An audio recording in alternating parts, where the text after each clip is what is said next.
Hello ਬੱਚੋ, ਤੇ ਅੱਜ ਆਪਾਂ ਇਸ ਬਲੌਕ ਦਾ ਗਰੁੱਪ ਨੰਬਰ 2 ਉਹ ਸ਼ੁਰੂ ਕਰਨ ਲੱਗੇ ਹਾਂ। ਗਰੁੱਪ ਨੰਬਰ 2 ਦੇ ਵਿੱਚ ਜਿਹੜੇ ਐਲੀਮੈਂਟਸ ਹੁੰਦੇ ਆ ਬੇਟੇ ਉਹਨਾਂ ਨੂੰ ਆਪਾਂ ਕਹਿੰਦੇ ਆ ਐਲਕਲਾਈਨ ਅਰਥ ਮੈਟਲਸ। ਇਹ ਆਪਾਂ ਜਦੋਂ ਇਸ ਬਲੌਕ ਸ਼ੁਰੂ ਕੀਤਾ ਸੀ ਆਪਾਂ ਡਿਸਕਸ ਕੀਤਾ ਸੀ ਕਿ ਇਹਨਾਂ ਨੂੰ ਐਲਕਲਾਈਨ ਅਰਥ ਮੈਟਲਸ ਕਿਉਂ ਕਿਹਾ ਜਾਂਦਾ ਹੈ। ਠੀਕ ਹੈ, ਇਹਦੇ ਵਿੱਚ ਜਿਹੜੇ ਐਲੀਮੈਂਟਸ ਹੈ ਬੇਟੇ ਉਹ ਕਿਹੜੇ ਆਉਂਦੇ ਆ? ਬੈਰੀਲੀਅਮ, ਮੈਗਨੀਸ਼ੀਅਮ, ਕੈਲਸ਼ੀਅਮ, ਸਟ੍ਰੋਂਚੀਅਮ, ਬੇਰੀਅਮ ਐਂਡ ਰੇਡੀਅਮ। ਇਹ 6 ਐਲੀਮੈਂਟਸ ਆਉਂਦੇ ਆ ਗਰੁੱਪ 2 ਦੇ ਵਿੱਚ। BE ਬੈਰੀਲੀਅਮ ਦਾ ਸਿੰਬਲ, MG ਮੈਗਨੀਸ਼ੀਅਮ ਦਾ ਸਿੰਬਲ, CA ਕੈਲਸ਼ੀਅਮ ਦਾ ਸਿੰਬਲ, ਸਟ੍ਰੋਂਚੀਅਮ ਦਾ SR, ਬੇਰੀਅਮ ਦਾ BA ਐਂਡ ਰੇਡੀਅਮ ਦਾ RA। ਠੀਕ ਹੈ, ਹੁਣ ਆਪਾਂ ਕਰਦੇ ਹਾਂ ਬੇਟੇ ਇਹਨਾਂ ਦੀ ਇਲੈਕਟ੍ਰੋਨਿਕ ਕਨਫਿਗੂਰੇਸ਼ਨ। ਜੇ ਆਪਾਂ ਗਰੁੱਪ 2 ਦੇ ਮੈਂਬਰਸ ਦੀ ਜਨਰਲ ਇਲੈਕਟ੍ਰੋਨਿਕ ਕਨਫਿਗੂਰੇਸ਼ਨ ਦੇਖੀਏ ਤਾਂ ਜੇ ਆਪਾਂ ਸਿਰਫ ਵੈਲੈਂਸ ਸ਼ੈਲ ਲਿਖਦੇ ਹੁੰਦੇ ਹਾਂ, ਜਨਰਲ ਦੇ ਵਿੱਚ ਸਿਰਫ ਵੈਲੈਂਸ ਸ਼ੈਲ ਕਨਫਿਗੂਰੇਸ਼ਨ ਲਿਖੀ ਜਾਂਦੀ ਹੈ, ਤਾਂ ਇਹਨਾਂ ਦੇ ਗਰੁੱਪ 2 ਦੀ ਜਨਰਲ ਇਲੈਕਟ੍ਰੋਨਿਕ ਕਨਫਿਗੂਰੇਸ਼ਨ ਹੈ NS2। ਮੂਰੇ ਜਿੰਨੀ ਮਰਜ਼ੀ ਹੋਵੇ NS2। ਜਾਂ ਫਿਰ ਆਪਾਂ ਇਹਨਾਂ ਦੀ ਕੀ ਲਿਖਦੇ ਹਾਂ ਬੇਟੇ?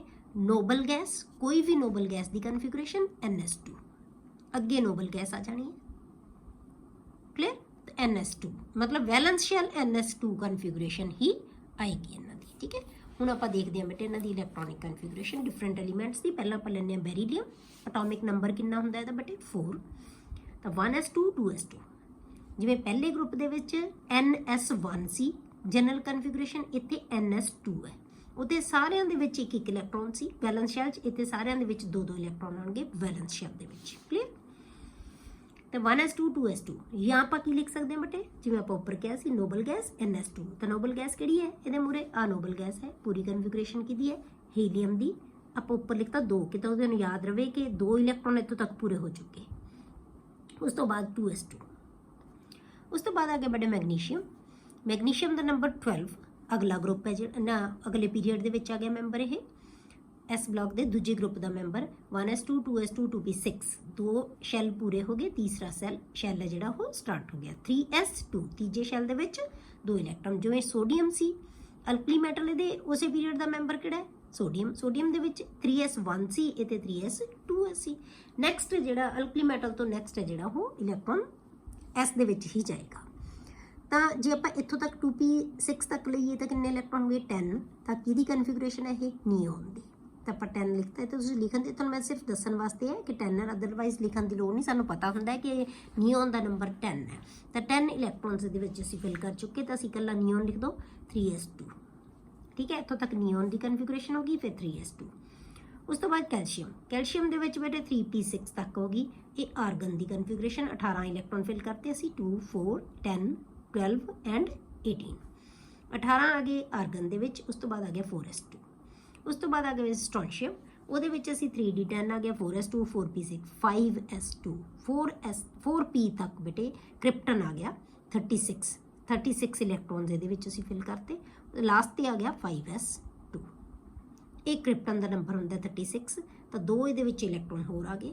38 ਨੰਬਰ ਹੈ ਇਹਦਾ। 36 ਕਿਹਦਾ ਹੁੰਦਾ? ਕ੍ਰਿਪਟਨ ਦਾ। ਜਿੰਨਾ ਨੰਬਰ ਹੈ ਅਟੋਮਿਕ ਨੰਬਰ ਹੈ ਉਨੇ ਹੀ ਉਹਦੇ ਵਿੱਚ ਇਲੈਕਟ੍ਰੋਨ ਹੈ। ਇਹ ਤਾਂ ਅੰਡਰਸਟੂਡ ਹੈ।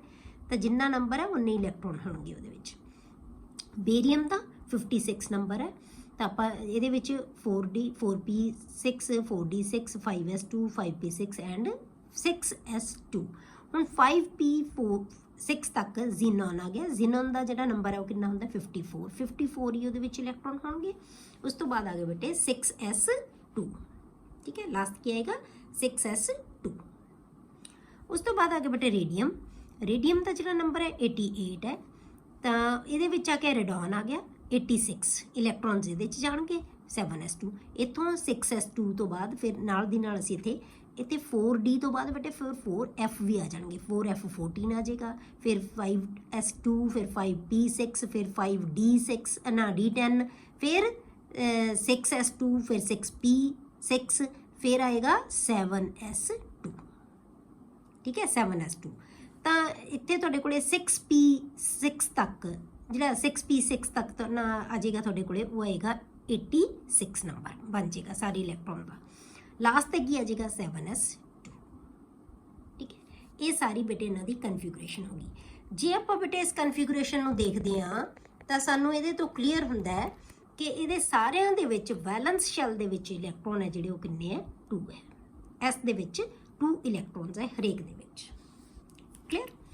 ਹੁਣ ਆਪਾਂ ਕਰਦੇ ਹਾਂ ਬੇਟੇ ਇਹਨਾਂ ਦੀਆਂ properties, atomic and physical properties of alkaline earth metals. ਸਭ ਤੋਂ ਪਹਿਲਾਂ ਆਪਾਂ ਲੈਣੇ ਬੇਟੇ ਅਟੋਮਿਕ ਰੇਡੀਆਈ। ਜੋ ਆਪਾਂ ਪ੍ਰੋਪਰਟੀਜ਼ ਐਲਕਲੀ ਮੈਟਲਸ ਦੇ ਵਿੱਚ ਕੀਤੀਆਂ ਸੀ ਉਵੇਂ ਹੀ ਪ੍ਰੋਪਰਟੀਜ਼ ਆਪਾਂ ਐਲਕਲਾਈਨ ਅਰਥ ਮੈਟਲਸ ਦੇ ਵਿੱਚ ਡਿਸਕਸ ਕਰਾਂਗੇ। ਤਕਰੀਬਨ ਸੇਮ ਟ੍ਰੈਂਡ ਹੋਏਗਾ, ਪਰ ਇਹਨਾਂ ਦੀਆਂ ਵੈਲਿਊਜ਼ ਦਾ ਕੰਪੈਰੀਜ਼ਨ ਆਪਾਂ ਐਲਕਲੀ ਮੈਟਲਸ ਦੇ ਨਾਲ ਕਰਾਂਗੇ ਵੀ ਉਹਦੀਆਂ ਵੈਲਿਊਜ਼ ਘਟ ਰਹੀਆਂ ਜਾਂ ਵੱਧ ਰਹੀਆਂ। Clear. The atomic radii of alkaline earth metals are smaller than those of the corresponding alkali metals in the same periods। मतलब ਜੇ ਆਪਾਂ ਪਹਿਲਾ ਪੀਰੀਅਡ, ਦੂਜਾ ਪੀਰੀਅਡ, ਤੀਸਰਾ ਪੀਰੀਅਡ ਜੇ ਗੱਲ ਕਰੀਏ ਤਾਂ ਅਲਕਲੀ ਮੈਟਲ ਦੇ ਕੰਪੈਰੀਟਿਵਲੀ ਜਿਹੜੇ ਐਲਕਲਾਈਨ ਅਰਥ ਮੈਟਲਸ ਹੈ ਉਹਨਾਂ ਦੇ ਸਾਈਜ਼ ਹੈ ਜਿਹੜੇ ਛੋਟੇ ਹੁੰਦੇ ਹੈ। ਠੀਕ ਹੈ। ਲੀਥੀਅਮ ਤੋਂ ਬਾਅਦ ਬੈਰੀਲੀਅਮ ਆ ਗਿਆ, ਸੋਡੀਅਮ ਤੋਂ ਬਾਅਦ ਮੈਗਨੀਸ਼ੀਅਮ ਆ ਗਿਆ, ਠੀਕ ਹੈ, ਪੋਟਾਸ਼ੀਅਮ ਤੋਂ ਬਾਅਦ ਕੈਲਸ਼ੀਅਮ ਆ ਜਾਏਗਾ। ਉਵੇਂ ਉਵੇਂ ਆਪਾਂ ਜਿਵੇਂ ਜਾਂਦੇ ਰਵਾਂਗੇ ਕਿਉਂਕਿ ਪੀਰੀਅਡ ਦੇ ਵਿੱਚ ਬੇਟੇ ਸਾਨੂੰ ਪਤਾ ਹੈ ਕਿ ਸਾਈਜ਼ ਛੋਟਾ ਹੁੰਦਾ ਜਾਂਦਾ ਹੈ। ਠੀਕ ਹੈ, ਪੀਰੀਅਡ 'ਚ ਸਾਈਜ਼ ਛੋਟਾ ਹੋ ਜਾਂਦਾ ਹੈ, ਇਸ ਕਰਕੇ ਸੋਡੀਅਮ ਨਾਲੋਂ ਮੈਗਨੀਸ਼ੀਅਮ ਦਾ ਸਾਈਜ਼ ਛੋਟਾ ਹੋਏਗਾ ਕਿਉਂਕਿ ਸੋਡੀਅਮ ਦਾ ਨੰਬਰ ਕਿੰਨਾ ਸੀ 11, ਮੈਗਨੀਸ਼ੀਅਮ ਦਾ ਕਿੰਨਾ 12। ਉਹ ਐਲਕਲੀ ਮੈਟਲਸ ਦੇ ਵਿੱਚ ਆਉਂਦਾ ਸੋਡੀਅਮ, ਮੈਗਨੀਸ਼ੀਅਮ ਕਿੱਥੇ ਆਉਂਦਾ ਐਲਕਲਾਈਨ ਅਰਥ ਮੈਟਲਸ ਵਿੱਚ, ਪਰ ਦੋਨੋਂ ਸੇਮ ਪੀਰੀਅਡ ਦੇ ਮੈਂਬਰਸ ਹੈ। ਇਸ ਕਰਕੇ ਜਿਹੜੇ ਕੋਰਸਪੋਂਡਿੰਗ ਐਲਕਲੀ ਮੈਟਲਸ ਹੋਣਗੇ, ਕੋਰਸਪੋਂਡਿੰਗ ਦਾ ਮਤਲਬ ਕਿ ਇੱਕੋ ਹੀ ਪੀਰੀਅਡ ਦੇ ਮੈਂਬਰਸ ਹੈ ਜਿਹੜੇ, ਉਹਨਾਂ ਨਾਲ ਕੰਪੇਅਰ ਕਰਨਾ ਆਪਾਂ, ਹੋਰ ਕਿਸੇ ਨਾਲ ਨਹੀਂ। ਠੀਕ ਹੈ, ਤਾਂ ਉਹਨਾਂ ਦੇ ਕੰਪੈਰੀਟਿਵਲੀ ਇਹਨਾਂ ਦੇ ਜਿਹੜੇ ਸਾਈਜ਼ ਹੈ ਉਹ ਕੀ ਹੋਣਗੇ ਬੇਟੇ ਛੋਟੇ ਹੋਣਗੇ ਐਲਕਲਾਈਨ ਅਰਥ ਮੈਟਲਸ ਦੇ।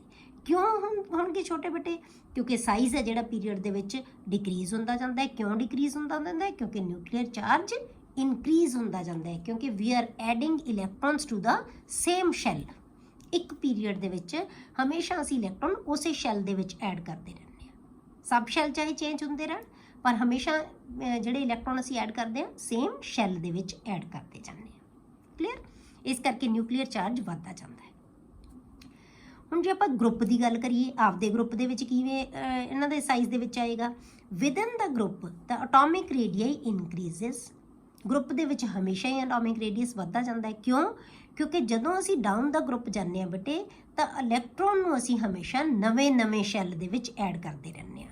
Down the group due to increase in number of electron shells, ਕਿਉਂਕਿ ਇਲੈਕਟ੍ਰੋਨ ਸ਼ੈਲ ਵੱਧਦੇ ਜਾਂਦੇ ਹੈ, and magnitude of shielding effect, ਦੋਨੋਂ ਚੀਜ਼ਾਂ ਇਨਕਰੀਜ਼ ਹੁੰਦੇ ਜਾਂਦੀਆਂ। ਮੈਗਨੀਟਿਊਡ ਆਫ ਸ਼ੀਲਡਿੰਗ ਇਫੈਕਟ ਵੀ ਵੱਧਦਾ ਜਾਂਦਾ ਹੈ ਤੇ ਸ਼ੈਲ ਹੈ ਜਿਹੜਾ ਉਹ ਵੀ, ਇਲੈਕਟ੍ਰੋਨ ਜਿਹਦੇ 'ਚ ਜਾ ਰਿਹਾ ਉਹ ਸ਼ੈਲ ਵੀ ਵੱਧਦਾ ਜਾਂਦਾ ਹੈ। ਹੁਣ ਜੇ ਆਪਾਂ ਇਹਦੀ ਕਨਫੀਗੂਰੇਸ਼ਨ ਦੇਖੀਏ, ਜੇ ਆਪਾਂ ਇਹਨਾਂ ਦੀ ਜਿਹੜੀ ਕਨਫੀਗੂਰੇਸ਼ਨ ਦੇਖਦੇ ਹਾਂ, ਜੇ ਆਪਾਂ ਇਹਨਾਂ ਦੀ ਇਹਦੇ ਅਕੋਰਡਿੰਗ ਆਪਾਂ ਦੇਖੀਏ ਤਾਂ ਆਪਾਂ ਹੁਣੇ ਦੇਖਿਆ ਕਿ ਇੱਥੇ 2 ਸ਼ੈਲ ਸੀ, ਇੱਥੇ 3 ਸ਼ੈਲ ਹੋ ਗਏ। ਠੀਕ ਹੈ, ਤੀਸਰੇ ਸ਼ੈਲ 'ਚ ਆ ਗਿਆ, ਇੱਥੇ ਦੂਜੇ 'ਚ, ਚੌਥੇ 'ਚ, 5ਵੇਂ 'ਚ, 6ਵੇਂ 'ਚ, 7ਵੇਂ 'ਚ। ਮਤਲਬ ਹਰੇਕ ਵਾਰੀ ਹਰੇਕ ਨੈਕਸਟ ਮੈਂਬਰ ਆਉਂਦਾ ਹੈ ਤਾਂ ਇੱਕ ਨਵਾਂ ਸ਼ੈਲ ਐਡ ਹੁੰਦਾ ਜਾਂਦਾ ਉਹਦੇ ਵਿੱਚ, ਤੇ ਇਸ ਕਰਕੇ ਸਾਈਜ਼ ਹੈ ਬੇਟੇ ਕੀ ਹੈ ਵੱਡਾ ਹੁੰਦਾ ਜਾਂਦਾ ਹੈ। ਤੇ ਜਿੰਨੇ ਇਸ ਵੈਲੈਂਸ ਸ਼ੈਲ ਦੇ ਨਾਲ ਇਹਦੇ ਵਿਚਾਲੇ ਜਿੰਨੇ ਆ ਸ਼ੈਲ ਆ ਗਏ ਸਾਰੇ, ਇਹ ਇਹਨੂੰ ਸ਼ੀਲਡ ਕਰਦੇ ਹੈ, ਮਤਲਬ ਪਰਤਾਂ ਬਣ ਜਾਂਦੀਆਂ ਵਿਚਾਲੇ, ਉਹ ਨਿਊਕਲੀਅਸ ਤੋਂ ਦੂਰ ਹੁੰਦੇ ਜਾਂਦੇ ਹੈ, ਤਾਂ ਇਹਦਾ ਸ਼ੀਲਡਿੰਗ ਇਫੈਕਟ ਹੈ ਜਿਹੜਾ ਉਹ ਵੀ ਕੀ ਹੈ ਵੱਧਦਾ ਜਾਏਗਾ। ਠੀਕ ਹੈ, ਇਹ ਵਿਚਕਾਰ ਬਾਰੇ ਮਤਲਬ ਇੱਕ ਬੱਚਾ ਪਹਿਲੀ ਲਾਈਨ 'ਚ ਖੜਾ ਹੈ, ਫਿਰ ਦੂਜੀ ਲਾਈਨ 'ਚ, ਫਿਰ ਤੀਜੀ 'ਚ, ਅਖੀਰਲੀ ਲਾਈਨ 'ਚ ਖੜਾ ਤਾਂ ਉਹਨੂੰ ਸ਼ੀਲਡ ਕਰਨ ਵਾਲੇ ਵੱਡੇ ਬੱਚੇ ਕਿੰਨੇ ਬਹੁਤ ਜ਼ਿਆਦਾ ਮੂਹਰੇ ਹੋ ਗਏ। ਇਸੇ ਤਰ੍ਹਾਂ ਇਹਨੂੰ ਵੀ ਸ਼ੀਲਡ ਕਰਦੇ ਆ। ਠੀਕ ਹੈ, ਤਾਂ ਪਿਛਲੇ ਨੂੰ ਇਹ ਮਤਲਬ ਨਿਊਕਲੀਅਸ ਦੀ ਅਟਰੈਕਸ਼ਨ ਉਨੀ ਨਹੀਂ ਹੁੰਦੀ ਜਿੰਨੀ ਇਹਨਾਂ ਦੀ ਹੈ।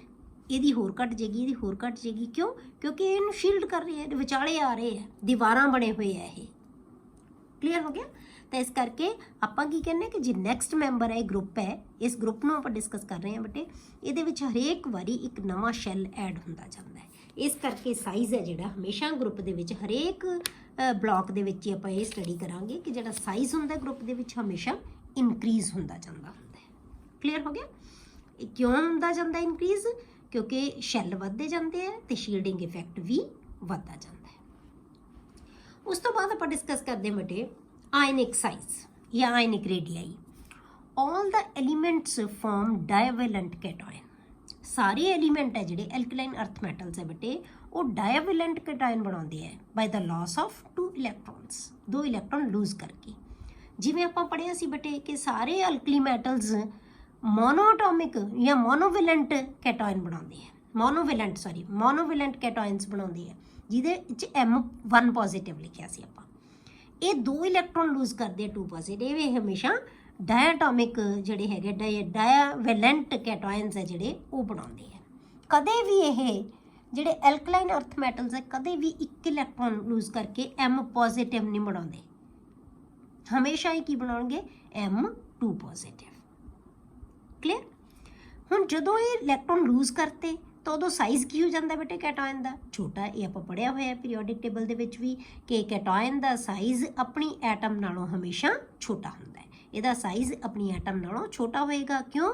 ਕਿਉਂਕਿ ਨਿਊਕਲੀਅਰ ਚਾਰਜ ਜਿਹੜਾ ਇਫੈਕਟਿਵ ਨਿਊਕਲੀਅਰ ਚਾਰਜ ਵੱਧ ਜਾਏਗਾ, ਕਿਉਂਕਿ ਨੰਬਰ ਆਫ ਇਲੈਕਟ੍ਰੋਨ ਤਾਂ ਡਿਕਰੀਜ਼ ਹੋ ਗਏ ਪਰ ਪ੍ਰੋਟੋਨ ਉਨੇ ਹੀ ਹੈ, ਮਤਲਬ ਪੋਜ਼ਿਟਿਵ ਚਾਰਜ ਉਨਾ ਹੀ ਹੈ ਪਰ ਨੈਗੇਟਿਵ ਚਾਰਜ ਘਟ ਗਿਆ, ਇਲੈਕਟ੍ਰੋਨ ਘਟ ਗਏ। ਤਾਂ ਜਿਹੜਾ ਨਿਊਕਲੀਅਸ ਹੈ ਨਾ ਜ਼ਿਆਦਾ ਫੋਰਸ ਨਾਲ ਇਲੈਕਟ੍ਰੋਨਸ ਨੂੰ ਆਪਣੇ ਵੱਲ ਅਟਰੈਕਟ ਕਰੇਗਾ, ਤਾਂ ਇਸ ਕਰਕੇ ਸਾਈਜ਼ ਹਮੇਸ਼ਾ ਕੈਟਾਇਨ ਦਾ ਛੋਟਾ ਹੁੰਦਾ ਆਪਣੀ ਐਟਮ ਨਾਲੋਂ।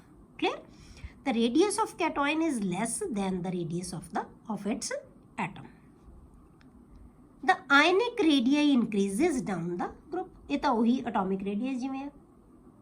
ਹਰੇਕ ਕਟਾਇਨ ਵਾਸਤੇ ਜੇ ਇੱਕ ਸ਼ੈਲ ਖਤਮ ਹੋ ਰਿਹਾ ਤਾਂ ਉਹ ਹਰੇਕ ਵਾਸਤੇ ਹੀ ਹੋ ਰਿਹਾ ਹੈ, ਪਰ ਸਾਈਜ਼ ਜਿਹੜਾ ਹੈਗਾ ਨੀਚੇ ਨੂੰ ਇਨਕਰੀਜ਼ ਹੁੰਦਾ ਹੀ ਜਾਏਗਾ। ਕਿਉਂ? ਕਿਉਂਕਿ ਹਰੇਕ ਵਾਰੀ ਇੱਕ ਨਵਾਂ ਸ਼ੈਲ ਵਧੇਗਾ, ਉਹ ਚਾਹੇ ਐਟਮ ਹੈ ਚਾਹੇ ਉਹ ਆਇਨ ਹੈ, ਕਿਉਂਕਿ ਆਇਨ ਤਾਂ ਸਾਰਿਆਂ ਨੇ ਕੀ ਹੈ ਸੇਮ ਬਣਾਉਣੇ ਹੈ, 2 ਹੀ ਇਲੈਕਟ੍ਰੋਨ ਲੂਜ਼ ਕਰਨੇ। ਹਰੇਕ ਦਾ ਵੈਲੈਂਸ ਸ਼ੈਲ ਖਤਮ ਹੁੰਦਾ ਜਾਏਗਾ, ਪਰ ਫਿਰ ਕੀ ਹੈ ਉਹਦੇ ਵਿੱਚ ਫਿਰ ਵੀ ਸ਼ੈਲ ਇੱਕ ਜ਼ਿਆਦਾ ਹੀ ਹੋਏਗਾ।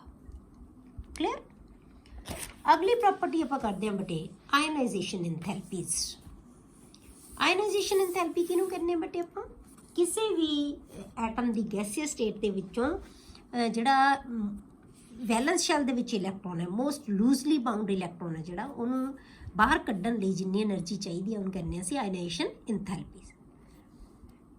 ਜਿਹੜੀਆਂ ਆਇਨਾਈਜੇਸ਼ਨ ਇੰਥੈਲਪੀਜ਼ ਹੈ ਬੇਟੇ ਐਲਕਲਾਈਨ ਅਰਥ ਮੈਟਲਸ ਦੀਆਂ ਉਹ ਲੋ ਹੁੰਦੀਆਂ, ਜਿਵੇਂ ਆਪਾਂ ਐਲਕਲੀ ਮੈਟਲਸ ਦੀਆਂ ਵੀ ਕਿਹਾ ਸੀ ਕਿ ਐਲਕਲੀ ਮੈਟਲਸ ਦੀਆਂ ਜਿਹੜੀਆਂ ਆਇਨਾਈਜੇਸ਼ਨ ਇੰਥੈਲਪੀਜ਼ ਹੈ ਉਹ ਕੀ ਹੁੰਦੀਆਂ ਲੋ ਹੁੰਦੀਆਂ। ਇਸੇ ਤਰ੍ਹਾਂ ਇਹਨਾਂ ਦੀਆਂ ਵੀ ਲੋ ਹੁੰਦੀਆਂ। ਕਿਉਂ ਲੋ ਹੁੰਦੀਆਂ ਬੇਟੇ? ਕਿਉਂਕਿ ਇਹਨਾਂ ਦੇ ਸਾਈਜ਼ ਆਪਣੇ ਪੀਰੀਓਡਿਕ ਟੇਬਲ ਦੇ ਆਪਣੇ ਪੀਰੀਅਡ ਦੇ ਵਿੱਚ ਸਭ ਤੋਂ ਵੱਡੇ ਹੁੰਦੇ ਆ। ਐਲਕਲੀ ਮੈਟਲਸ ਦੇ ਸਭ ਤੋਂ ਵੱਡੇ, ਫਿਰ ਇਹਨਾਂ ਦੇ ਉਸ ਤੋਂ ਛੋਟੇ। ਮਤਲਬ ਪੀਰੀਅਡ ਦੇ ਵਿੱਚ ਜੇ ਆਪਾਂ ਲੈਫਟ ਟੂ ਰਾਈਟ ਜਾਂਦੇ ਆ ਤਾਂ ਸਾਈਜ਼ ਡਿਕਰੀਜ਼ ਹੁੰਦਾ ਜਾਂਦਾ ਹੈ। ਇਹਨਾਂ ਦਾ ਸਾਈਜ਼ ਇਹਦਾ ਮਤਲਬ ਕੀ ਹੋ ਗਿਆ? ਲੈਫਟ ਸਾਈਡ ਦੇ ਸਾਈਜ਼ ਕੀ ਹੋ ਗਏ? ਸਭ ਤੋਂ ਵੱਡੇ। ਜੇ ਆਪਾਂ ਇੱਕ ਪੀਰੀਅਡ ਦੀ ਇੱਕ ਪਰਟੀਕੂਲਰ ਪੀਰੀਅਡ ਦੀ ਗੱਲ ਕਰੀਏ ਤਾਂ ਇਹਨਾਂ ਦੇ ਸਾਈਜ਼ ਵੱਡੇ ਹੋਣ ਕਰਕੇ ਬਟ ਇਹਨਾਂ ਦੀ ਆਇਨਾਈਜੇਸ਼ਨ ਇੰਥੈਲਪੀਜ਼ ਲੋ ਹੁੰਦੀਆਂ। ਬਟ ਜੇ ਆਪਾਂ ਜਿਹੜੇ ਅਲਕਲੀ ਮੈਟਲਸ ਦੇ ਨਾਲ ਗੱਲ ਕਰੀਏ ਇਹਨਾਂ ਦੀ, ਉਹਨਾਂ ਦੇ ਕੰਪੈਰੀਟਿਵਲੀ ਇਹਨਾਂ ਦੇ ਸਾਈਜ਼ ਛੋਟੇ ਹੁੰਦੇ ਆ। ਕਿਉਂ? ਕਿਉਂਕਿ ਆਪਾਂ ਕਹਿੰਦੇ ਲੈਫਟ ਟੂ ਰਾਈਟ ਜਾਣ ਨਾਲ ਸਾਈਜ਼ ਛੋਟਾ ਹੁੰਦਾ ਜਾਂਦਾ ਹੈ। ਸੋਡੀਅਮ ਨਾਲੋਂ ਮੈਗਨੀਸ਼ੀਅਮ ਦਾ ਸਾਈਜ਼ ਛੋਟਾ ਹੋਏਗਾ, ਪੋਟਾਸ਼ੀਅਮ ਨਾਲੋਂ ਕੈਲਸ਼ੀਅਮ ਦਾ ਸਾਈਜ਼ ਛੋਟਾ ਹੋਏਗਾ। ਠੀਕ ਹੈ। ਤਾਂ ਜੇ ਸਾਈਜ਼ ਛੋਟਾ ਹੋਏਗਾ ਤਾਂ ਇਹਦਾ ਮਤਲਬ ਕੀ ਹੋਏਗਾ ਬੇਟੇ? ਆਇਨਾਈਜੇਸ਼ਨ ਇੰਥੈਲਪੀ ਦੀ ਵੈਲਿਊ ਜ਼ਿਆਦਾ ਹੋਏਗੀ। ਠੀਕ ਹੈ। ਤਾਂ ਇਹਦਾ ਮਤਲਬ ਕੀ ਹੋਇਆ ਬੇਟੇ ਕਿ ਜਿਵੇਂ ਜਿਵੇਂ ਆਪਾਂ ਲੈਫਟ ਟੂ ਰਾਈਟ ਜਾਂਦੇ ਆ ਤਾਂ ਸਾਈਜ਼ ਛੋਟਾ ਹੁੰਦਾ ਜਾਂਦਾ ਹੈ, ਆਇਨਾਈਜੇਸ਼ਨ ਇੰਥੈਲਪੀ ਦੀ ਵੈਲਿਊ ਵੱਧਦੀ ਜਾਂਦੀ ਹੈ। ਇਸੇ ਕਰਕੇ ਐਲਕਲੀ ਮੈਟਲਸ ਦੇ ਕੰਪੈਰੀਟਿਵਲੀ ਐਲਕਲਾਈਨ ਅਰਥ ਮੈਟਲਸ ਦੇ ਜਿਹੜੇ ਆਇਨਾਈਜੇਸ਼ਨ ਇੰਥੈਲਪੀਜ਼ ਹੈ ਉਹਨਾਂ ਦੀ ਵੈਲਿਊ ਕੀ ਹੁੰਦੀ ਹੈ? ਜ਼ਿਆਦਾ ਹੁੰਦੀ ਹੈ, ਉਹਦੇ ਨਾਲੋਂ ਜ਼ਿਆਦਾ ਹੁੰਦੀ ਹੈ। ਠੀਕ ਹੈ। ਪਰ ਇਹ ਵੈਲਿਊ ਜੇ ਆਪਾਂ ਨੀਚੇ ਨੂੰ ਜਾਈਏ, ਗਰੁੱਪ ਦੀ ਗੱਲ ਕਰੀਏ, ਜੇ ਆਪਾਂ ਮੈਗਨੀਸ਼ੀਅਮ ਤੋਂ ਆਪਾਂ ਕੈਲਸ਼ੀਅਮ ਵੱਲ ਨੂੰ ਜਾਈਏ, ਮਤਲਬ ਨੀਚੇ ਨੂੰ ਜਾਂਦੇ ਹਾਂ ਗਰੁੱਪ ਦੇ ਵਿੱਚ, ਤਾਂ ਆਇਨਾਈਜੇਸ਼ਨ ਇੰਥੈਲਪੀ ਦੀ ਵੈਲਿਊ ਕੀ ਹੁੰਦੀ ਜਾਂਦੀ ਹੈ ਬੇਟੇ? ਡਿਕਰੀਜ਼ ਹੁੰਦੀ ਜਾਂਦੀ ਹੈ। ਕਿਉਂ? ਕਿਉਂਕਿ ਸਾਈਜ਼ ਇਨਕਰੀਜ਼ ਹੁੰਦਾ ਜਾਂਦਾ ਹੈ। Clear. These values decreases down the group since atomic size increases, ਕਿਉਂਕਿ ਇਹ ਤਾਂ ਸਾਈਜ਼ ਦੇ ਇਨਵਰਸਲੀ ਪ੍ਰੋਪੋਰਸ਼ਨਲ ਹੈ। ਜੇ ਸਾਈਜ਼ ਵੱਧ ਗਿਆ ਤਾਂ ਇੰਥੈਲਪੀ ਦੀ ਵੈਲਿਊ ਘਟ ਗਈ, ਉਹਨੂੰ ਇਲੈਕਟ੍ਰੋਨ ਬਾਹਰ ਕੱਢਣਾ ਸੌਖਾ ਹੁੰਦਾ ਜਾਏਗਾ। The first ionization enthalpies of alkaline earth metals are higher than alkali metals. ਜਿਹੜੀਆਂ ਫਸਟ ਆਇਨਾਈਜੇਸ਼ਨ ਇੰਥੈਲਪੀ ਹੈ ਉਹ ਐਲਕਲੀ ਮੈਟਲਸ ਨਾਲੋਂ ਜ਼ਿਆਦਾ ਹੁੰਦੀਆਂ। ਹੁਣੇ ਮੈਂ ਤੁਹਾਨੂੰ ਦੱਸ ਕੇ ਹਟੀ ਹਾਂ। ਰੀਜ਼ਨ ਕੀ ਦੇਵਾਂਗੇ ਬਟ ਆਪਾਂ? ਕਿਉਂਕਿ ਐਲਕਲੀ ਮੈਟਲਸ ਦੇ ਨਾਲੋਂ ਐਲਕਲਾਈਨ ਅਰਥ ਮੈਟਲਸ ਦੇ ਸਾਈਜ਼ ਹੈ ਜਿਹੜੇ ਉਹ ਕੀ ਹੁੰਦੇ ਆ? ਛੋਟੇ ਹੁੰਦੇ ਆ। ਠੀਕ ਹੈ। ਐਲਕਲੀ ਮੈਟਲ ਲੈਫਟ ਤੇ ਹੈ, ਲੈਫਟ ਤੋਂ ਰਾਈਟ ਵੱਲ ਨੂੰ ਜਦੋਂ ਜਾਂਦੇ ਆ ਸਾਈਜ਼ ਛੋਟਾ ਹੁੰਦਾ ਜਾਂਦਾ ਹੈ, ਤੇ ਐਲਕਲਾਈਨ ਅਰਥ ਮੈਟਲ ਦੇ ਸਾਈਜ਼ ਐਲਕਲੀ ਮੈਟਲਸ ਨੇ ਕੰਪੈਰੀਟਿਵਲੀ ਛੋਟੇ ਹੋਣ ਕਰਕੇ ਇਹਨਾਂ ਦੀ ਆਇਨਾਈਜੇਸ਼ਨ ਇੰਥੈਲਪੀ ਹੈ ਜਿਹੜੀ ਕੀ ਹੋਏਗੀ? ਹਾਇਰ ਹੋਏਗੀ। ਬਟ ਪਹਿਲੀ ionization enthalpy, but their second ionization enthalpy enthalpy ਜਿਹੜੀ आयनाइजेशन इंथैल्पी की वैल्यू है जिहड़ी these are smaller than those of alkali metals. पर जिहड़ियां इन्हां दी सैकेंड आयनाइजेशन इंथैल्पी वैल्यूज़ है ना जिहड़ियां ਉਹ ਕੀ ਹੁੰਦੀਆਂ ਬੇਟੇ ਅਲਕਲੀ ਮੈਟਲਸ ਦੇ ਕੰਪੈਰੀਟਿਵਲੀ ਸਮੌਲ ਹੁੰਦੀਆਂ। ਹੁਣ ਤੁਹਾਨੂੰ ਯਾਦ ਹੋਏਗਾ ਜਿੱਥੇ ਆਪਾਂ ਅਲਕਲੀ ਮੈਟਲਸ ਪੜ੍ਹੇ ਸੀ, ਇਹ ਤੋਂ ਪਹਿਲਾ ਗਰੁੱਪ ਪੜ੍ਹਿਆ ਸੀ ਆਪਾਂ, ਉੱਥੇ ਆਪਾਂ ਕਿਹਾ ਸੀ ਬੇਟੇ ਕਿ ਅਲਕਲੀ ਮੈਟਲਸ ਦੀ ਸੈਕੰਡ ਆਇਨਾਈਜੇਸ਼ਨ ਇੰਥੈਲਪੀ ਹੈ ਬਹੁਤ ਜ਼ਿਆਦਾ ਹੁੰਦੀ ਹੈ ਕੰਪੈਰੀਟਿਵ ਟੂ ਫਸਟ ਆਇਨਾਈਜੇਸ਼ਨ ਇੰਥੈਲਪੀ। ਉਹ ਜ਼ਿਆਦਾ ਕਿਉਂ ਹੁੰਦੀ ਹੈ ਬੇਟੇ? ਕਿਉਂਕਿ ਜਦੋਂ ਅਸੀਂ ਇੱਕ ਇਲੈਕਟ੍ਰੋਨ ਅਲਕਲੀ ਮੈਟਲ 'ਚੋਂ ਲੂਜ਼ ਕਰ ਦਿੰਦੇ ਹਾਂ ਨਾ, ਕੱਢ ਦਿੰਦੇ ਹਾਂ ਬਾਹਰ, ਤਾਂ ਉਹਦੀ ਕਨਫਿਗਰੇਸ਼ਨ ਕੀ ਹੋ ਜਾਂਦੀ ਹੈ? ਸਟੇਬਲ ਕਨਫਿਗਰੇਸ਼ਨ, ਨੋਬਲ ਗੈਸ ਵਰਗੀ ਕਨਫਿਗਰੇਸ਼ਨ। ਤੇ ਸਾਨੂੰ ਪਤਾ ਹੈ ਕਿ ਨੋਬਲ ਗੈਸ ਕਨਫਿਗਰੇਸ਼ਨ ਦੇ ਵਿੱਚੋਂ ਇਲੈਕਟ੍ਰੋਨ ਨੂੰ ਰਿਮੂਵ ਕਰਨਾ ਕੀ ਹੋਏਗਾ? ਬਹੁਤ ਮੁਸ਼ਕਿਲ ਹੋਏਗਾ। ਇਸ ਕਰਕੇ ਅਸੀਂ ਇਲੈਕਟ੍ਰੋਨ ਉਹਦੇ ਵਿੱਚੋਂ ਨਹੀਂ ਕੱਢ ਸਕਦੇ। ਤੇ ਇਸ ਕਰਕੇ ਕਦੇ ਵੀ ਅਲਕਲੀ ਮੈਟਲਸ M2 ਪੋਜ਼ਿਟਿਵ ਨਹੀਂ ਬਣਾਉਂਦੀਆਂ, ਹਮੇਸ਼ਾ 1 ਪੋਜ਼ਿਟਿਵ ਹੀ ਬਣਾਉਂਦੇ ਆ, ਕਿਉਂਕਿ ਇੱਕੋ ਇਲੈਕਟ੍ਰੋਨ ਦੇ ਸਕਦੇ। ਇੰਨੀ ਐਨਰਜੀ ਉਹ ਗੇਨ ਹੀ ਨਹੀਂ ਕਰ ਸਕਦੇ, ਇੰਨੀ ਐਨਰਜੀ ਅਸੀਂ ਦੇ ਹੀ ਨਹੀਂ ਸਕਦੇ ਕਿ ਅਸੀਂ ਇਲੈਕਟ੍ਰੋਨ ਦੂਸਰਾ ਰਿਮੂਵ ਕਰ ਸਕੀਏ। ਮਤਲਬ ਇੰਨੀ ਜ਼ਿਆਦਾ ਹੁੰਦੀ ਹੈ ਉਹਨਾਂ ਦੀ ਇੰਥੈਲਪੀ ਐਜ਼ ਕੰਪੇਅਰ ਟੂ ਫਸਟ ਆਇਨਾਈਜੇਸ਼ਨ ਇੰਥੈਲਪੀ। ਠੀਕ ਹੈ, ਅਲਕਲੀ ਮੈਟਲਸ ਦੀ ਸੈਕੰਡ ਆਇਨਾਈਜੇਸ਼ਨ ਇੰਥੈਲਪੀ ਬਹੁਤ ਜ਼ਿਆਦਾ ਹੁੰਦੀ ਹੈ। ਇਸੇ ਕਰਕੇ ਐਲਕਲਾਈਨ ਅਰਥ ਮੈਟਲਸ ਦੀ ਸੈਕੰਡ ਆਇਨਾਈਜੇਸ਼ਨ ਇੰਥੈਲਪੀ ਅਲਕਲੀ ਮੈਟਲਸ ਦੇ ਕੰਪੈਰੀਟਿਵਲੀ ਘੱਟ ਹੁੰਦੀ ਹੈ। ਹੁੰਦੀ ਤਾਂ ਜ਼ਿਆਦਾ ਹੈ, ਫਸਟ ਨਾਲੋਂ ਤਾਂ ਜ਼ਿਆਦਾ ਹੁੰਦੀ ਹੈ। ਜੇ ਐਲਕਲਾਈਨ ਅਰਥ ਮੈਟਲਸ ਦਾ ਹੀ ਆਪਾਂ ਕੰਪੈਰੀਜ਼ਨ ਕਰੀਏ ਫਸਟ ਤੇ ਸੈਕੰਡ ਦਾ, ਤਾਂ ਇਹਨਾਂ ਦੀ ਫਸਟ ਆਇਨਾਈਜੇਸ਼ਨ ਇੰਥੈਲਪੀ ਘੱਟ ਹੁੰਦੀ ਹੈ, ਸੈਕੰਡ ਜ਼ਿਆਦਾ ਹੋਏਗੀ, ਹਮੇਸ਼ਾ ਹੀ ਜ਼ਿਆਦਾ ਹੁੰਦੀ ਹੈ। ਕੋਈ ਵੀ ਸਪੀਸ਼ੀਜ਼ ਲੈ ਲਓ, ਉਹਦੀ ਸੈਕੰਡ ਆਇਨਾਈਜੇਸ਼ਨ ਇੰਥੈਲਪੀ ਜ਼ਿਆਦਾ ਹੋਏਗੀ, ਥਰਡ ਉਸ ਤੋਂ ਜ਼ਿਆਦਾ, ਮਤਲਬ ਜਿਹੜੀ ਨੈਕਸਟ ਜਿਹੜੀ ਇਲੈਕਟ੍ਰੋਨ ਅਸੀਂ ਰਿਮੂਵ ਕਰਨਾ ਇੰਥੈਲਪੀ ਜ਼ਿਆਦਾ ਹੁੰਦੀ ਜਾਏਗੀ। ਠੀਕ ਹੈ, ਇਹਦਾ ਆਪਾਂ ਰੀਜ਼ਨ ਕੀਤਾ, ਇਹਨੂੰ ਆਪਾਂ ਕਹਿੰਦੇ ਸੀ ਸਕਸੈਸਿਵ ਆਇਨਾਈਜੇਸ਼ਨ ਇੰਥੈਲਪੀਜ਼। ਤਾਂ ਇਹਦਾ ਆਪਾਂ ਰੀਜ਼ਨ ਕੀਤਾ ਹੋਇਆ ਕਿਉਂਕਿ ਜਦੋਂ ਅਸੀਂ ਇਲੈਕਟ੍ਰੋਨ ਰਿਮੂਵ ਕਰਨ ਤੋਂ ਬਾਅਦ ਬੇਟੇ ਨਿਊਕਲੀਅਰ ਚਾਰਜ ਹੈ ਜਿਹੜਾ ਉਹ ਇਫੈਕਟਿਵ ਨਿਊਕਲੀਅਰ ਚਾਰਜ ਵੱਧ ਜਾਂਦਾ ਹੈ। ਇਸ ਕਰਕੇ ਅਟਰੈਕਸ਼ਨ ਵੱਧ ਜਾਂਦੀ ਹੈ ਤੇ ਇਲੈਕਟ੍ਰੋਨ ਨੂੰ ਰਿਮੂਵ ਕਰਨਾ ਮੁਸ਼ਕਿਲ ਹੁੰਦਾ ਜਾਂਦਾ ਹੈ। ਠੀਕ ਹੈ, ਤਾਂ ਇਸ ਕਰਕੇ ਕਿਉਂਕਿ ਉਹ ਸਟੇਬਲ ਕਨਫਿਗਰੇਸ਼ਨ 'ਚੋਂ ਸੈਕੰਡ ਇਲੈਕਟ੍ਰੋਨ ਕੱਢਣਾ ਔਖਾ ਹੁੰਦਾ, ਇਸ ਕਰਕੇ ਅਲਕਲੀ ਮੈਟਲਸ ਦੀ ਸੈਕੰਡ ਆਇਨਾਈਜੇਸ਼ਨ ਇੰਥੈਲਪੀ ਬਹੁਤ ਜ਼ਿਆਦਾ ਹੋਣ ਕਰਕੇ ਤੇ ਜਿਹੜੀ ਐਲਕਲਾਈਨ ਅਰਥ ਮੈਟਲਸ ਦੀ ਸੈਕੰਡ ਆਇਨਾਈਜੇਸ਼ਨ ਇੰਥੈਲਪੀ ਹੈ ਜਿਹੜੀ ਉਹ ਅਲਕਲੀ ਮੈਟਲਸ ਦੇ ਕੰਪੈਰੀਟਿਵਲੀ ਘੱਟ ਹੁੰਦੀ ਹੈ। ਕਲੀਅਰ? ਅਗਲਾ ਜਿਹੜਾ ਪੁਆਇੰਟ ਹੈ ਬੇਟੇ ਹਾਈਡਰੇਸ਼ਨ ਇੰਥੈਲਪੀ। ਹੁਣ ਹਾਈਡਰੇਸ਼ਨ ਇੰਥੈਲਪੀ ਅਸੀਂ ਕਿਹਨੂੰ ਕਹਿੰਦੇ ਆ? ਜਦੋਂ ਕੋਈ ਸਪੀਸ਼ੀਜ਼ ਵਾਟਰ ਦੇ ਨਾਲ ਇੰਟਰੈਕਟ ਕਰਦੀ ਹੈ ਤਾਂ ਆਪਾਂ ਕਿਹਾ ਸੀ ਕਿ ਜਿੰਨਾ ਛੋਟਾ ਆਇਨ ਹੋਏਗਾ, ਇਹ ਹਮੇਸ਼ਾ ਕੀ ਹੁੰਦਾ ਬੇਟੇ ਜਦੋਂ ਕੰਪਾਊਂਡਸ ਬਣਾਉਂਦੇ ਆ ਉਦੋਂ ਹੁੰਦੀ ਹੈ, ਹਮੇਸ਼ਾ ਇਹ ਆਇਨਿਕ ਫਾਰਮ ਦੇ ਵਿੱਚ ਹੁੰਦੀ ਹੈ। ਤਾਂ ਜਿੰਨਾ ਸਾਈਜ਼ ਆਇਨ ਦਾ ਛੋਟਾ ਹੋਏਗਾ ਉਨੀ ਉਹਦੀ ਹਾਈਡਰੇਸ਼ਨ ਇੰਥੈਲਪੀ ਜ਼ਿਆਦਾ ਹੁੰਦੀ ਹੈ, ਇਹ ਆਪਾਂ ਕਿਹਾ ਸੀ। Like alkali metals the hydration enthalpies of these ions decreases with the increase in size, ionic size। ਜਿਵੇਂ ਅਲਕਲੀ ਮੈਟਲ 'ਚ ਆਪਾਂ ਪੜ੍ਹਿਆ ਸੀ ਕਿ ਸੋਡੀਅਮ ਤੋਂ ਜਦੋਂ ਲੀਥੀਅਮ ਤੋਂ ਜਦੋਂ ਆਪਾਂ ਜਾਂਦੇ ਹਾਂ ਸੀਜ਼ੀਅਮ ਵੱਲ ਨੂੰ ਜਾਂਦੇ ਹਾਂ ਤਾਂ ਆਪਾਂ ਕਿਹਾ ਸੀ ਕਿ ਜਿਹੜੀ ਹਾਈਡਰੇਸ਼ਨ ਇੰਥੈਲਪੀ ਹੈ ਉਹਦੀ ਵੈਲਿਊ ਘਟਦੀ ਜਾਂਦੀ ਹੈ, ਡਿਕਰੀਜ਼ ਹੁੰਦੀ ਜਾਂਦੀ ਹੈ ਜਿਵੇਂ ਜਿਵੇਂ ਸਾਈਜ਼ ਵੱਧਦਾ ਜਾਂਦਾ ਹੈ।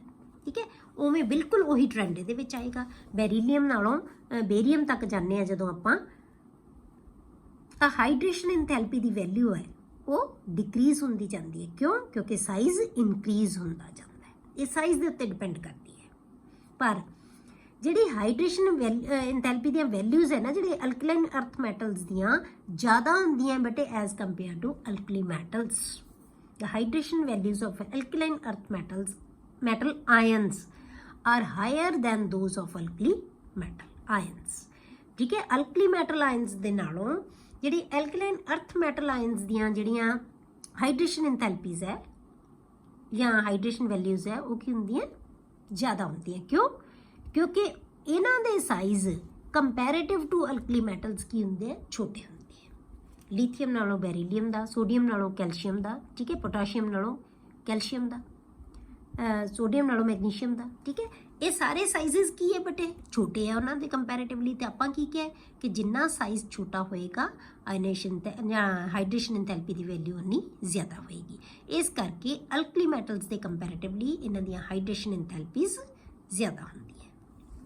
ਠੀਕ ਹੈ, therefore their compounds are more extensively hydrated. इसे करके ਜਿਹੜੇ ਇਹ ਛੋਟੇ ਆਇਨ ਹੈ ਨਾ, ਇਹਨਾਂ ਦੇ ਕੰਪਾਊਂਡ ਹੈ ਜਿਹੜੇ ਉਹ ਹਾਈਡਰੇਟਡ ਕੰਪਾਊਂਡ ਬਣਾ ਲੈਂਦੇ ਆ।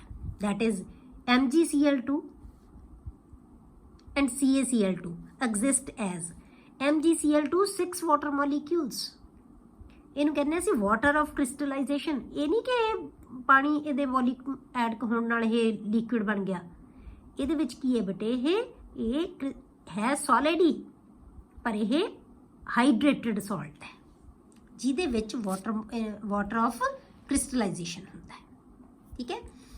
ਐਂਡ CaCl2 6 ਵਾਟਰ ਮੋਲੀਕਿਊਲਸ, ਮਤਲਬ ਕਿ ਇਹ ਹਾਈਡਰੇਟਡ ਸਾਲਟ ਹੁੰਦੇ ਹੈ। ਵਾਈਲ NaCl ਐਂਡ KCl ਇਹਦੇ ਕੰਪੈरेटिवली, ਕਿਉਂਕਿ Mg ਤੋਂ ਪਹਿਲਾਂ ਕੀ ਹੁੰਦਾ ਹੈ Na, Ca ਤੋਂ ਪਹਿਲਾਂ ਕੀ ਹੁੰਦਾ ਹੈ ਪੋਟਾਸ਼ੀਅਮ। ਇਹਨਾਂ ਦੋਨਾਂ ਦੇ ਸਾਲਟ ਹੈ ਜਿਹੜੇ ਉਹ ਹਾਈਡਰੇਟਸ ਨਹੀਂ ਬਣਾਉਂਦੇ। ਮਤਲਬ ਕੀ ਹੈ, ਇਹਨਾਂ ਦੇ ਸਾਈਜ਼ Na ਤੇ K ਦਾ ਸਾਈਜ਼ ਹੈ ਜਿਹੜਾ ਵੱਡਾ ਹੈ as compare to Mg and Ca। ਇਹਨਾਂ ਦੇ ਸਾਈਜ਼ ਛੋਟੇ ਹੋ ਗਏ। ਮੈਗਨੀਸ਼ੀਅਮ ਦਾ ਸਾਈਜ਼ ਸੋਡੀਅਮ ਨਾਲੋਂ ਛੋਟਾ ਹੈ, ਕੈਲਸ਼ੀਅਮ ਦਾ ਸਾਈਜ਼ ਪੋਟਾਸ਼ੀਅਮ ਨਾਲੋਂ ਛੋਟਾ ਹੈ, ਤੇ ਇਸ ਕਰਕੇ ਇਹ ਹਾਈਡਰੇਟ ਬਣਾ ਲੈਂਦੇ ਆ, ਇਹ ਹਾਈਡਰੇਟ ਨਹੀਂ ਬਣਾਉਂਦੇ ਕਿਉਂਕਿ ਇਹਨਾਂ ਦੇ ਸਾਈਜ਼ ਵੱਡੇ ਹੈ। ਕਲੀਅਰ। ਅੱਗੇ ਬੇਟੇ ਆਕਸੀਡੇਸ਼ਨ ਸਟੇਟ। ਹੁਣ ਆਪਾਂ ਆਕਸੀਡੇਸ਼ਨ ਸਟੇਟ ਜੇ ਪੜ੍ਹੀਏ ਤਾਂ ਐਂਡ ਇਲੈਕਟ੍ਰੋਪੋਜ਼ਿਟਿਵ ਕਰੈਕਟਰ, ਸਾਰੇ ਹੀ ਜਿਹੜੇ ਐਲਕਲਾਈਨ ਅਰਥ ਮੈਟਲਸ ਹਨ ਬੇਟੇ ਜਿਹੜੇ +2 ਆਕਸੀਡੇਸ਼ਨ ਸਟੇਟ ਸ਼ੋ ਕਰਦੇ ਆਪਣੇ ਕੰਪਾਊਂਡਸ ਦੇ ਵਿੱਚ। all the members of this group show +2 oxidation state in their compounds। अपने compounds ਦੇ ਵਿੱਚ +2 oxidation state show ਕਰਦੇ ਹੈ। these are electropositive in nature। electropositive ਕਿਹਨਾਂ ਨੂੰ ਕਹਿੰਦੇ ਬੇਟੇ, ਜਿਹੜੀ ਸਪੀਸ਼ੀਜ਼ ਬਹੁਤ ਆਸਾਨੀ ਨਾਲ ਇਲੈਕਟ੍ਰੋਨ ਲੂਜ਼ ਕਰ ਸਕੇ ਉਹਨੂੰ ਕੀ ਕਹਿੰਦੇ ਆ ਅਸੀਂ ਇਲੈਕਟ੍ਰੋਪੋਜ਼ਿਟਿਵ। ਇਲੈਕਟ੍ਰੋਨ ਲੂਜ਼ ਕਰਨ ਦੀ ਟੈਂਡੈਂਸੀ ਹੈ ਇਹ, ਤੇ ਇਲੈਕਟ੍ਰੋਪੋਜ਼ਿਟਿਵ ਹੁੰਦੇ ਆ ਕਿਉਂ, ਕਿਉਂਕਿ ਇਲੈਕਟ੍ਰੋਨ ਛੱਡ ਦਿੰਦੇ ਆ। ਜਿਹੜਾ ਇਲੈਕਟ੍ਰੋਪੋਜ਼ਿਟਿਵ ਕਰੈਕਟਰ ਹੈ ਬੇਟੇ, ਜਿਵੇਂ ਆਪਾਂ ਅਲਕਲੀ ਮੈਟਲਸ ਦੇ ਵਿੱਚ ਪੜ੍ਹਿਆ ਸੀ ਕਿ ਜਿਵੇਂ ਜਿਵੇਂ ਆਪਾਂ ਗਰੁੱਪ ਦੇ ਵਿੱਚ ਡਾਊਨਵਰਡਸ ਜਾਂਦੇ ਆ ਤਾਂ ਇਲੈਕਟ੍ਰੋਪੋਜ਼ਿਟਿਵ ਕਰੈਕਟਰ ਇਨਕਰੀਜ਼ ਹੁੰਦਾ ਜਾਂਦਾ ਹੈ। ਕਿਉਂ, ਕਿਉਂਕਿ ਇਲੈਕਟ੍ਰੋਨ ਨੂੰ ਲੂਜ਼ ਕਰਨ ਦੀ ਟੈਂਡੈਂਸੀ ਇਨਕਰੀਜ਼ ਹੁੰਦੀ ਜਾਂਦੀ ਹੈ।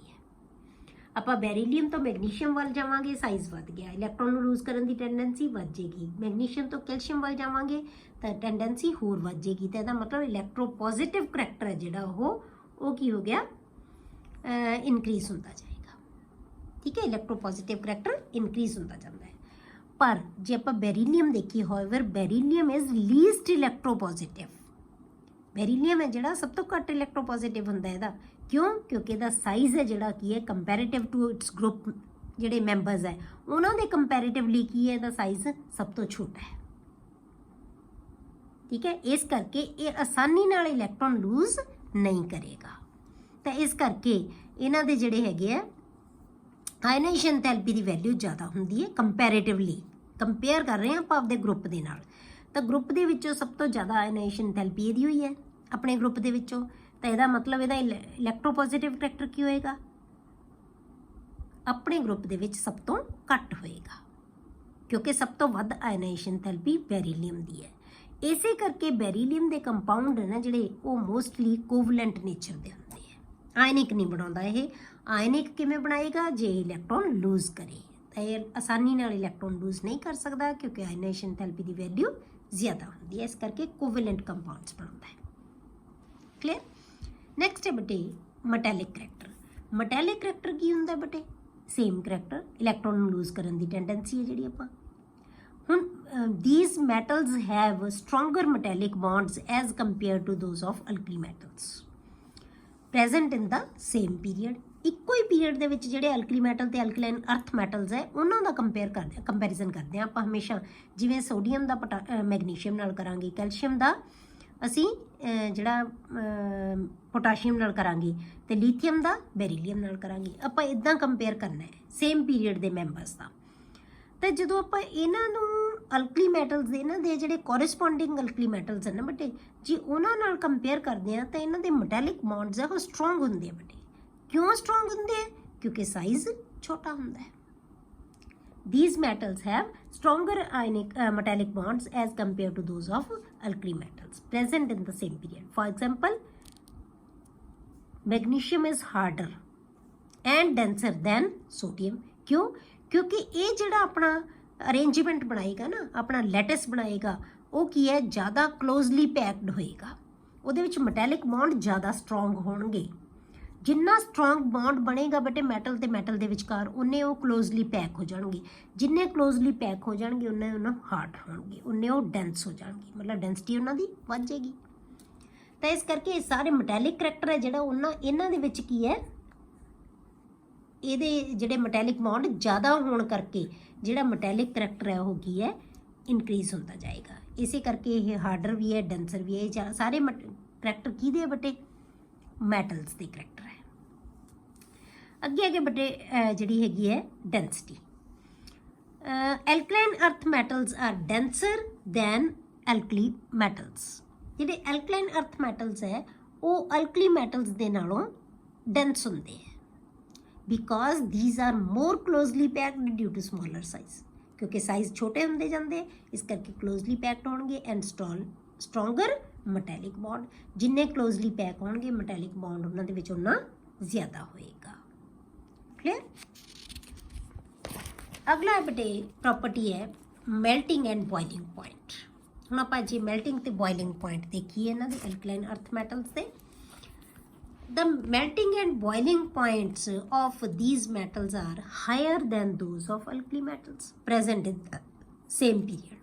ਇੱਕੋ ਹੀ ਪੀਰੀਅਡ ਦੇ ਵਿੱਚ ਮੈਂਬਰਸ ਆ ਜਿਹੜੇ ਅਲਕਲੀ ਮੈਟਲਸ ਦੇ ਕੰਪੈਰੀਟਿਵਲੀ ਇਹਨਾਂ ਦੇ ਜਿਹੜੇ ਮੈਲਟਿੰਗ ਪੁਆਇੰਟ ਬੋਇਲਿੰਗ ਪੁਆਇੰਟ ਆ ਉਹ ਜ਼ਿਆਦਾ ਹੁੰਦੇ ਆ। ਜ਼ਿਆਦਾ ਕਿਉਂ ਹੁੰਦੇ ਆ? ਉਹੀ ਚੀਜ਼ ਫੇਰ ਆਪਾਂ ਕਵਾਂਗੇ ਇਹ ਕਲੋਜ਼ਲੀ ਪੈਕਡ ਹੁੰਦੇ ਆ। ਜਿਹੜਾ ਲੈਟਸ ਹੈ ਇਹਨਾਂ ਦਾ ਬਹੁਤ ਕਲੋਜ਼ਲੀ ਪੈਕਡ ਬਣਿਆ ਹੁੰਦਾ ਹੈ as compare to alkali metals. ਤਾਂ ਜਿੰਨੇ ਜ਼ਿਆਦਾ ਹਾਰਡ ਹੋਣਗੇ ਉਹਨਾਂ ਦੇ ਮੈਲਟਿੰਗ ਪੁਆਇੰਟ ਬੋਇਲਿੰਗ ਪੁਆਇੰਟ ਉਹਨੇ ਜ਼ਿਆਦਾ, ਮਤਲਬ ਕਹਿ ਲਓ ਜਿੰਨਾ ਮੈਟੈਲਿਕ ਬੌਂਡ ਸਟਰੋਂਗ ਹੋਏਗਾ ਬੇਟੇ ਉਨੀ ਉਹਨੂੰ ਬ੍ਰੇਕ ਕਰਨ ਲਈ એનર્ਜੀ ਜ਼ਿਆਦਾ ਚਾਹੀਦੀ ਹੋਏਗੀ। ਇਸ ਕਰਕੇ ਮੈਲਟਿੰਗ ਪੁਆਇੰਟ ਬੋਇਲਿੰਗ ਪੁਆਇੰਟ ਇਹਨਾਂ ਦੇ ਜ਼ਿਆਦਾ ਹੁੰਦੇ। ਕਲੀਅਰ। ਅੱਗੇ ਬੇਟੇ ਕਲਰੇਸ਼ਨ ਟੂ ਫਲੇਮ। ਹੁਣ ਆਪਾਂ ਕਿਹਾ ਕਿ ਜਿਹੜੇ ਅਲਕਲੀ ਮੈਟਲਸ ਤੇ ਅਲਕਲਾਈਨ ਅਰਥ ਮੈਟਲਸ ਹੈ ਨਾ ਇਹ ਪੀਰੀਅਡ ਦੇ ਵਿੱਚ ਆਪਣੇ ਕੋਰਸਪੋਂਡਿੰਗ ਪੀਰੀਅਡ ਦੇ ਵਿੱਚ ਸਭ ਤੋਂ ਮੂਹਰੇ ਆਉਂਦੇ ਆ ਤੇ ਸਾਈਜ਼ ਸਭ ਤੋਂ ਕੀ ਹੋਣਗੇ ਵੱਧ ਹੋਣਗੇ। ਸਾਰੇ ਪੀਰੀਅਡਸ ਦੇ ਆਪਣੇ ਆਪਣੇ ਪੀਰੀਅਡਸ ਦੇ ਕੰਪੈਰੀਟਿਵਲੀ ਸਭ ਤੋਂ ਇਹਨਾਂ ਮੈਂਬਰਸ ਦੇ ਜਿਹੜੇ ਆਪਾਂ ਕੋ ਆਇਨਾਈਜ਼ੇਸ਼ਨ ਥੈਰੇਪੀ ਹੈ ਉਹਨਾਂ ਦੀ ਕੀ ਹੋਏਗੀ ਘੱਟ ਹੋਏਗੀ। ਠੀਕ ਹੈ। ਜੇ ਆਪਾਂ ਇੱਕ ਪੀਰੀਅਡ ਦੀ ਗੱਲ ਕਰੀਏ ਉਹਦੇ ਵਿੱਚੋਂ ਜਿਹੜਾ ਪਹਿਲਾ ਮੈਂਬਰ ਹੈ ਉਹਦੀ ਆਇਨਾਈਜ਼ੇਸ਼ਨ ਥੈਰੇਪੀ ਸਭ ਤੋਂ ਘੱਟ ਹੈ, ਜੇ ਦੂਸਰਾ ਮੈਂਬਰ ਹੈ ਉਸ ਤੋਂ ਵੱਧ ਹੈ। ਠੀਕ ਹੈ। ਫਿਰ ਵੱਧਦੀ ਜਾਏਗੀ। ਇਸ ਕਰਕੇ ਇਹਨਾਂ ਦੀਆਂ ਜਿਹੜੀਆਂ ਐਸ ਬਲੌਕ ਦੇ ਐਲੀਮੈਂਟਸ ਹੈ ਨਾ ਇਹਨਾਂ ਦੀਆਂ ਆਇਨਾਈਜ਼ੇਸ਼ਨ ਥੈਰੇਪੀਜ਼ ਦੀ ਵੈਲਿਊ ਬੇਟੇ ਘੱਟ ਹੁੰਦੀ ਹੈ। ਮਤਲਬ ਕਿ ਇਹਨਾਂ ਦੇ ਕਈ ਐਲੀਮੈਂਟਸ ਇਹੋ ਜਿਹੇ ਹੁੰਦੀਆਂ ਜਿਹੜੇ ਕਿ ਜਿਹੜੀ એનર્ਜੀ ਹੈ ਉਹ ਫਲੇਮ ਤੋਂ ਹੀ એનર્ਜੀ ਉਹਨਾਂ ਨੂੰ ਮਿਲ ਜਾਂਦੀ ਹੈ ਤਾਂ ਇਲੈਕਟ੍ਰੋਨ ਐਕਸਾਈਟ ਹੋ ਜਾਂਦਾ ਹੈ। ਇਸ ਕਰਕੇ ਇਹ ਫਲੇਮ ਨੂੰ ਕਲਰ ਦਿੰਦੇ ਆ। ਠੀਕ ਹੈ। With the exception of beryllium and magnesium, ਕਿਉਂਕਿ ਬੈਰੀਲੀਅਮ ਤੇ ਮੈਗਨੀਸ਼ੀਅਮ ਦੀ ਆਇਨਾਈਜ਼ੇਸ਼ਨ ਥੈਰੇਪੀ ਕੰਪੈਰੀਟਿਵਲੀ ਕੀ ਹੋਏਗੀ ਜ਼ਿਆਦਾ ਹੋਏਗੀ, ਕੰਪੈਰੀਟਿਵਲੀ ਜ਼ਿਆਦਾ ਹੁੰਦੀ ਹੈ। ਕਿਉਂ? ਕਿਉਂਕਿ ਸੋਡੀਅਮ ਨਾਲੋਂ ਮੈਗਨੀਸ਼ੀਅਮ ਦਾ ਸਾਈਜ਼ ਛੋਟਾ ਹੈ, ਲੀਥੀਅਮ ਨਾਲੋਂ ਬੈਰੀਲੀਅਮ ਦਾ ਸਾਈਜ਼ ਛੋਟਾ ਹੈ। ਇਸ ਕਰਕੇ ਛੋਟਾ ਸਾਈਜ਼ ਹੋਣ ਕਰਕੇ ਆਇਨਾਈਜ਼ੇਸ਼ਨ ਥੈਰੇਪੀ ਦੀ ਵੈਲਿਊ ਵੱਧ ਗਈ। ਇਸ ਕਰਕੇ ਇਹ એનર્ਜੀ ਹੈ ਜਿਹੜੀ ਜਿੰਨੀ એનર્ਜੀ ਇਹਨਾਂ ਦੀ ਹੈਗੀ ਹੈ ਉਹ ਫਲੇਮ ਤੋਂ ਉਹਨਾਂ ਨੂੰ ਨਹੀਂ ਮਿਲ ਸਕਦੀ। ਇਸ ਕਰਕੇ ਇਹ ਫਲੇਮ ਨੂੰ ਕਲਰ ਨਹੀਂ ਦਿੰਦੇ ਦੋਨੋਂ ਐਲੀਮੈਂਟਸ।